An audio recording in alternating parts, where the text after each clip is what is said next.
to the Legendary Sports YouTube page. Mike here with Mikah and LQ. Today we're going to be reviewing the Patriots offseason. The Patriots in the news, number one team, obviously, lost Tom Brady. You had the greatest quarterback of all time leave. It's going to be an eventful offseason. A lot to get into, so we're going to do our usual format. Going to tell you who they added, who they lost, and who they drafted. So let's go into it. They added Bo Allen, Adrian Phillips, Marquise Lee, and Brian Hoyer. They lost, obviously, Tom Brady, Kyle Van Noy, Jamie Collins, Danny Shelton, Nate Ebner, and Ted Karras. They drafted Kyle Duggar, Josh Uche, Anthony Jennings, Devin Asiasi, Dalton Kenny, Justin Rauweiser, Michael Owonu, Justin Haran, Kasai Mulawi, and Justin Woodard. So, LQ, I'll start with you here. I think before we even get into our grades and stuff, we could say that this wasn't even a real offseason for the Patriots. Like they didn't try. Like they weren't trying to go and scoop anybody up or get any big time names. They lost great players on like both the offensive and defensive side of the ball. What exactly did you think of this, I guess, offseason, if you want to call it? Like they didn't really do much this offseason, but what did you think of it? It's something I think is probably really cool about the Patriots is that you don't really know who's assigning and who's left until like that week 10 Sunday night football game where somebody has an amazing, one of those career defining games that you would have never seen coming, man. That's something that they have, a great eye of talent, man. None of the moves are, of course, going to jump off of the page, but we'll definitely get to see them later on in the year. As far as the losses, of course, Tom Brady is a huge loss.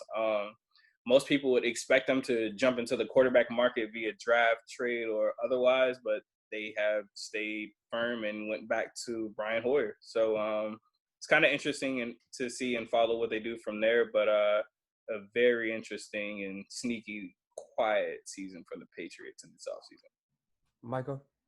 Yeah, this is right on brand for them and Bill, honestly. LQ mentioned there's nothing that's jumping off of the page. Maybe besides the draft picks, which I really, really like. Up until their first 5 maybe draft picks were all steals for me. Like those are great picks, and they didn't have a first round pick. But as far as just like getting that free agent talent, it's not on brand for the Patriots to go out and spend big. It's not on them to rush judgment and sign guys that they don't necessarily need or they haven't had full development on or anything like that. The moves are gonna, like LQ also said, they're gonna kind of start to play out in the season when you see how and where they fit the system. It doesn't stop moving just because somebody leaves, even like Tom Brady. Tom Brady leaves, you get Brian Hoyer back, who's been a lifetime backup, but he's a guy who's been a part of that system. He's a guy who's been around when Josh McDaniels has been around. So you kind of just see, spots get filled, holes get filled, and they're going to start retooling again. They didn't necessarily lose too much that I would consider true losses. Kyle Van Noy is a great player. Jamie Collins is a great player. Danny Shelton is a great player, but all in that system. The best thing about a system is they can find somebody else to literally fill that role.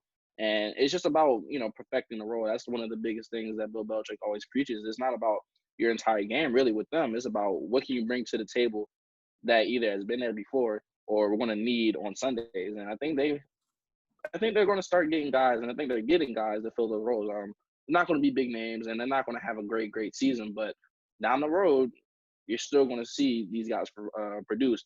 The secondary is still there, which is the biggest thing, I think, just for what they want to do, cover one, press man. That's the most important thing, and they kept them all together. After that, and with the addition of Kyle Duggar, who we'll probably talk about later, but that's ridiculous for that defense. After that, you're going to see, you mentioned it already, or I mentioned it already, it's not a lot of offensive firepower necessarily in that division as far as throwing goes. So you're going to have to get rough. It's going to be 3 touchdown games winning. So there's going to be a lot of close games, and I think they're built for that. So I would have agreed with you guys if we didn't have the last 2 weeks of the season. Mm-hmm. The Patriots have always been a team that they peak last week of the season going into the playoffs. They lost a bye. They lost a bye to the Miami Dolphins. I mean, they had Tom Brady, greatest quarterback of all time. Like you can discuss where he lands up, but he's a top 3 quarterback of all time. Then you go ahead and you lose to the Tennessee Titans, where you know that Ryan Tannehill wasn't going to kill you deep. You knew it was going to be run, and Derrick Henry was able to run all over that defense. So I'm looking at it, I'm like, okay, you're usually not big name spender. You get guys and you develop them in your system, but you lost like the heart of your defense in Van Noy, who call plays, make a lot of plays for you, Jamie Collins and Danny Shelton, and obviously, yeah, they'll go ahead and pick guys up. But looking at their draft, they didn't get anybody to really replace those players. Do they already have guys in the system that they think are ready? I guess so, maybe. And that's the good thing about Bill Belichick. He can have a terrible offseason, but we'll be like, oh, it's Bill's plan.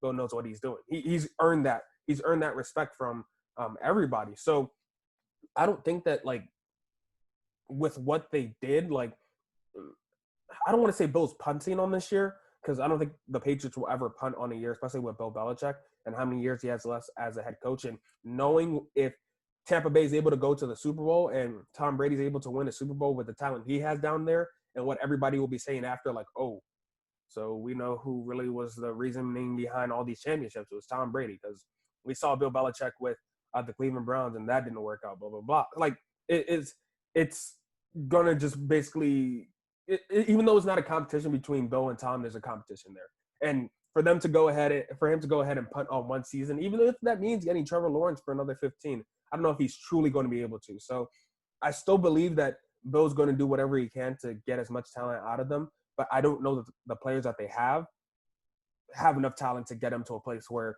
they're winning the AFC East. And hey, I'll be totally fine eating my words if the Pats come out and they win 12 and 13 games again, but I just don't see that happening with what they did in the offseason. But moving on from just the overall general view, let's get into like actual players. Both LQ and Micah, the day that the Patriots picked up Kyle Duggar, I wasn't a big on Kyle Duggar. I hadn't watched any of his D2 or D3 tape, D2. any of it D2 tape. And the minute he picked him up, I was like, what are the Patriots doing? And you guys were like, hey, this guy right here, he's a baller. He is an absolute baller. So, LQ, I'll start with here, and then Mike right after.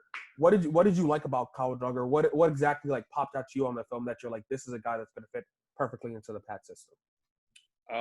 So as you guys know, last year and the season, I want to say maybe about the week 3 point, the Pittsburgh Steelers made a trade for Minka Fitzpatrick. That kid's a ball hawk, man.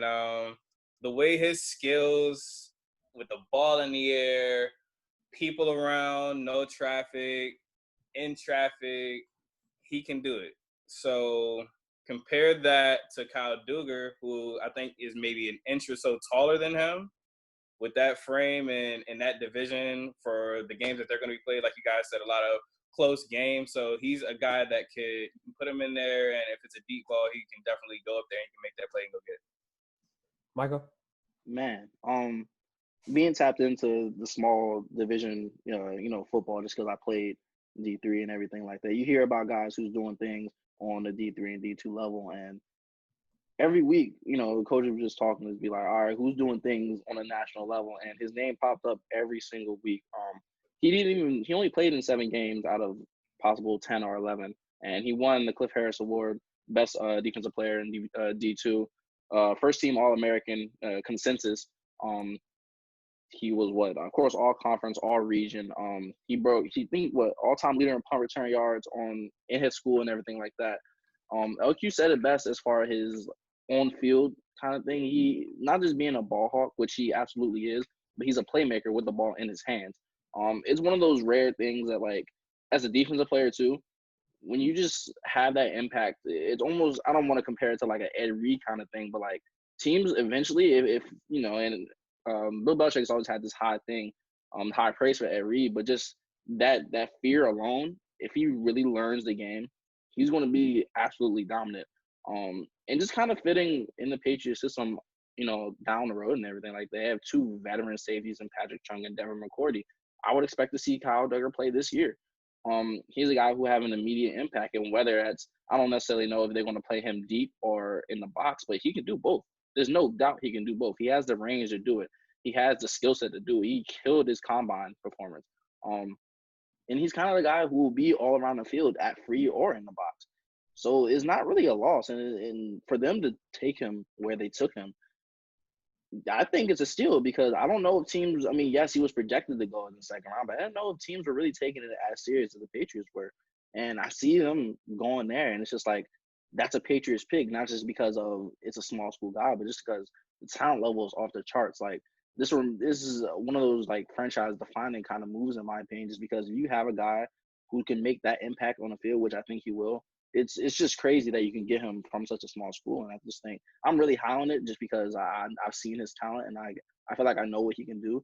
It's a perfect fit for them, and I think down the road it's going to be the steal of the 2020 NFL draft. That's going to be interesting to like just watch and see how he's able to progress throughout his career. But moving on from that, let's go to obviously the number one conversation with the Patriots is QB. You have Jared Stidham, who it's perceived that he's going to be the starter, but there's also been conversations that Brian Hoyer may also start the first couple of weeks. We've seen very limited roles of Jared Stidham where he'll come in preseason. He has some good games. He's had some bad games. What exactly do you think the Pats are going to do with their quarterback this season? And do you think that the quarterback that starts this season or plays the majority of the games this season is going to be the Patriots starter next season? I'll start with you, Michael. I think regardless of what happens this season, they're looking for a quarterback of the future, and I don't think any guy on this roster is the quarterback of the future. And you know what's funny? I'm sure they probably thought about that with Drew Bledsoe and Tom Brady back in 2000 when they were like, all right, we have these two guys. They didn't think that highly of Tom Brady because they drafted him so late. Even the Patriots passed him up. And Drew Bledsoe at that time, he was not a guy who was going to play 5 more years, and he didn't really last 5 more years. So they're kind of at this position again where they have all the chips, in my opinion. They have 2 guys that can play, and that would be serviceable guys. And I think they'll start the veteran in, the same way they started Drew Bledsoe. But they have Jared Stidham with the insane amount of talent that he can have in that system if he's developed correctly. And they're going to get to that point, I feel like, again, where I don't think Brian Hoyer is going to end up getting injured like Drew Bledsoe did, but they'll end up at that point where it's like, all right, what do we really have with these guys? I don't think Brian Hoyer is the guy for the future just because of age and what he's been for his whole career. And Jared Stidham, we haven't seen him yet. If Jared Stidham comes in and absolutely kills it, then it's kind of a situation going forward where, and I don't really see them projecting to be a team that wins a lot of games, but they might win a couple of games. They might win 5 or 6 or maybe 7 games and get to that point where it's like, all right, can we win with Jared Stidham if we really get the guys around the system that we need? They still have receiver issues, in my opinion. They still have. You hope the tight ends that they drafted in Devin Asiasi and Dalton Keene translate to guys like Gronk and that 2 tight end set. Yeah, that 2 tight end set. I want the other guy too. You feel me? The other guy. We're trying to stay on brand here, but yeah. And you hope these guys kind of fill that role. They still have all their running backs that they've had from when they won Super Bowls and things like that. How the running game is invaluable to Bill. He needs that running game, and I think the running backs he has around will be able to, put that in action. I feel like they still need to work on the offensive line. That was probably the biggest thing that helped them win championships. And the defense is still around besides the key guys that they missed, and I feel like they'll get guys down the road to fill those gaps. So it's just about, in this quarterback situation, when Jared Stidham gets in, because he will get in, and if he produces, what do you want to do from there? If they're in a position where he produces enough, I don't think they jump at a guy like Trevor Lawrence. But if it absolutely tanks and they're in a position to either make a trade to get up to that first pick, maybe you see the first time that he really values a guy as high, a quarterback, in my opinion, as high as that high guy, and trades up and makes that guy. Because Trevor Lawrence in this system with Josh McDaniels there and kind of just, with the weapons that I hope they get, he'll absolutely kill it. And he'll fill that need that late, older Brady kind of did. So I think Jared Stidham could be the guy, but it's just like, what does he do when he gets his chance? Because he will get his chance. LQ? I'm going to go a little against the grain here. A lot of people are saying Trevor Lawrence, but why not Justin Fields, man?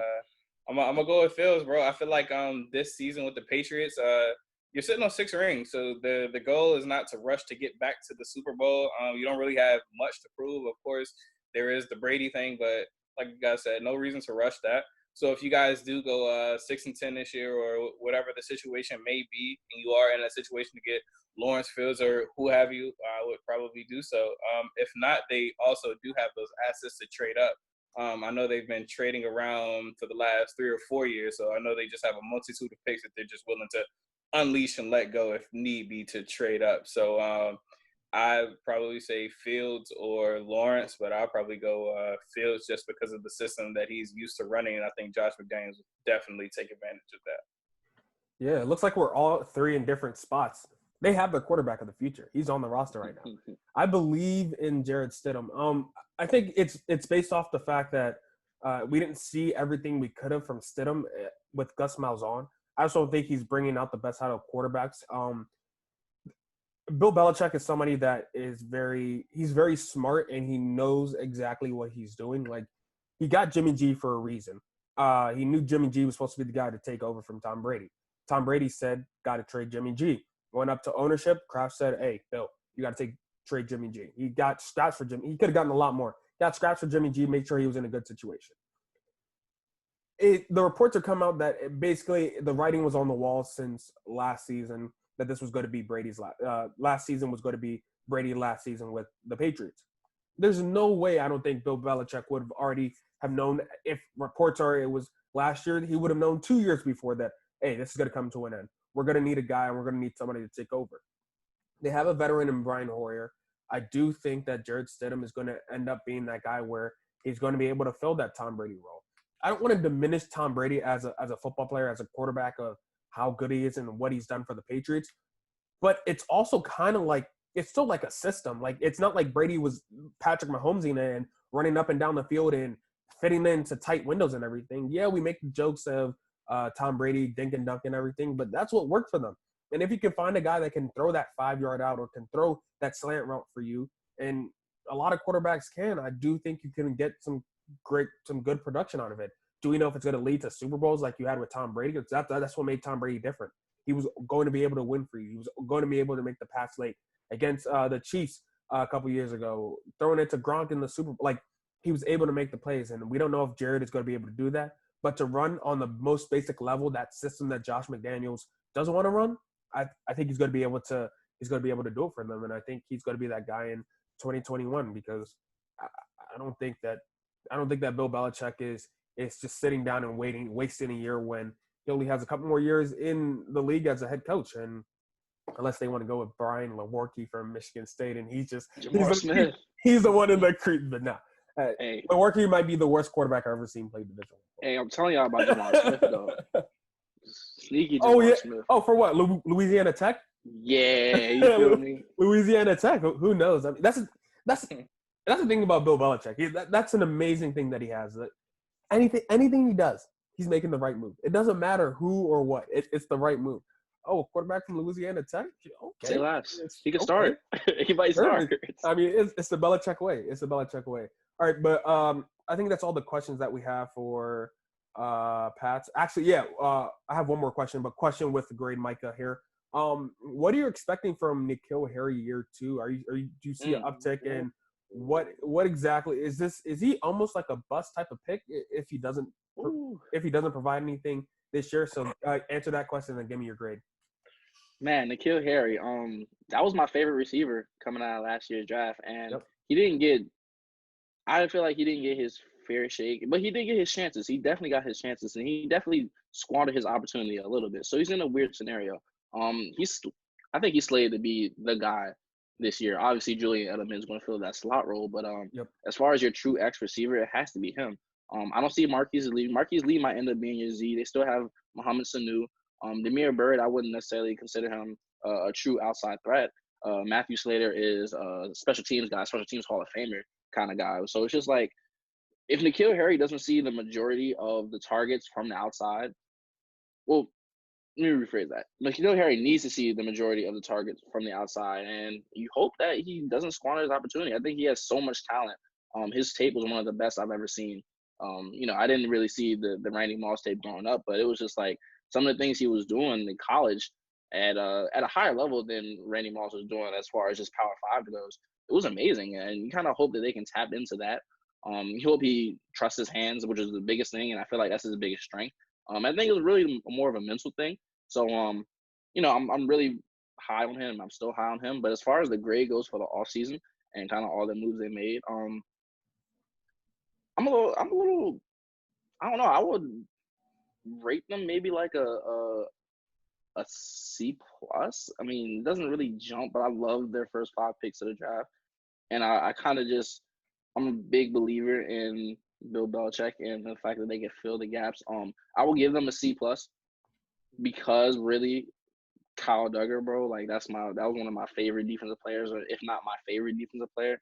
And the fact that they got him where they got him, and they kind of filled out some other needs. And yes, they're still missing those big, veteran guys that they've had always in the system. But I feel like those spots might get filled in a little bit.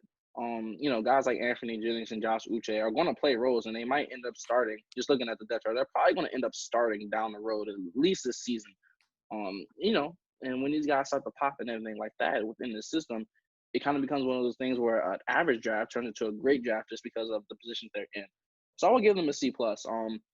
Kind of similar as really just as a division is pretty average, but it's really up in the air. So while they might not be good this year, a year in this system, a true year in this system, not a quarantine year, it could do wonders for this team. So I'll give them a C plus right now with the ability to be a B minus or a solid B if the season goes how it should go. LQ. So for N'Keal Harry, man, what a lot of people didn't really take into consideration, he was getting a lot of targets at Arizona State. So when you go from that number one guy to a guy in an offense that kind of moves around Tom Brady and what he wants to do, might not have been the best situation for him last year. With injury, too. I drafted him in like round 8 in fantasy, so I definitely took the biggest hit for grabbing him. But I was watching something on ESPN the other day, and Herm Edwards said that his confidence is back and that year 2 he should be ready to go, and I can't argue with Herm. So hopefully we get a bounce back year from him, something similar to maybe what DJ Chark was able to do last year with the Jaguars, maybe. So maybe something like that. As far as the grade, I'll probably give them a solid C, man. Nothing bad, no crazy spending. Everything by the numbers and on brand. The guys that they got don't jump off the page, but I know they will jump off the screen when we see them later on this season. So kind of got to wait and see. But as for now, I'll give them a C. Yeah. So with Harry, I think he's going to be better in year 2 than year 1. No injury, have not a full off season, obviously, because you can't be with your teammates, but he has a full off season injury free, and he's able to really work on his craft and make sure that he's ready to go. You have veterans like Mohamed Sanu to go and talk to, pick their brains, and be able to just understand really the game. I think unfairly he got thrown in right in the middle of the season where the Patriots started really hot. They were starting to cool off because they were playing a lot better teams. And then, whoa, this rookie who they drafted in the first round is supposed to come and be the savior. That's not going to happen in the middle of the season. He's playing on one of the greatest teams of all time. And to just throw him in there, I think it was unfair. I think we're going to see a much better year just because expectations for the team are lower for the Patriots. And then expectations for Harry, to be honest, are also lower. Just after what they saw, a lot of people are starting to be like, I don't know how good he's going to be. I don't know what we can get from him. So he's in the best possible position. He can just exceed expectations and be that guy again for the Patriots. Me, it's a D- off season for me.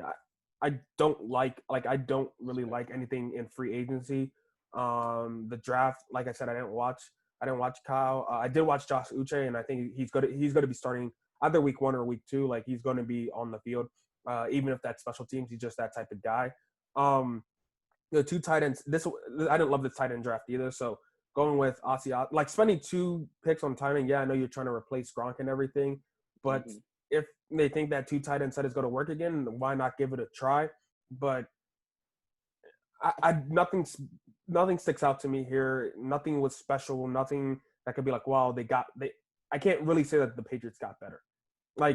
This offseason, the Patriots did not get better in my eyes. You lose Tom Brady, obviously you're not going to be better. But then surrounding Tom Brady, I didn't think that they did anything that's too special for them to get better anyway. So I think the Patriots had the worst offseason, but they could still be the number 1 team in the AFC East. Let me change my grade, Mike. I actually want to change my grade, man. I'm gonna have to give the Patriots a D-, man. Y'all getting go get Cam Newton. They didn't get Cam Newton, bro. True. Hey, I'm gonna stick with my C plus, bro. I'm a Patriots guy, I guess. I got dropped, man. They ain't get Cam, bro. He's still out there. Joe Flacco got signed by the Jets the other day. Dog. Still out. Yeah. And Cam still that could be definitely a guy that can work out for you for the next 3-4 years. I think Cam's ready to go. But that's another conversation for another day. Go and check out the other AFC East. We did the Dolphins, Bills, and Jets already, so make sure you go check those out. We're done with the AFC East now, so we're going to be going out west to the AFC West. A lot of fun predictions coming for that, and a lot of teams had great off seasons in that division. But for Micah, and for LQ, we'll see you on the next video.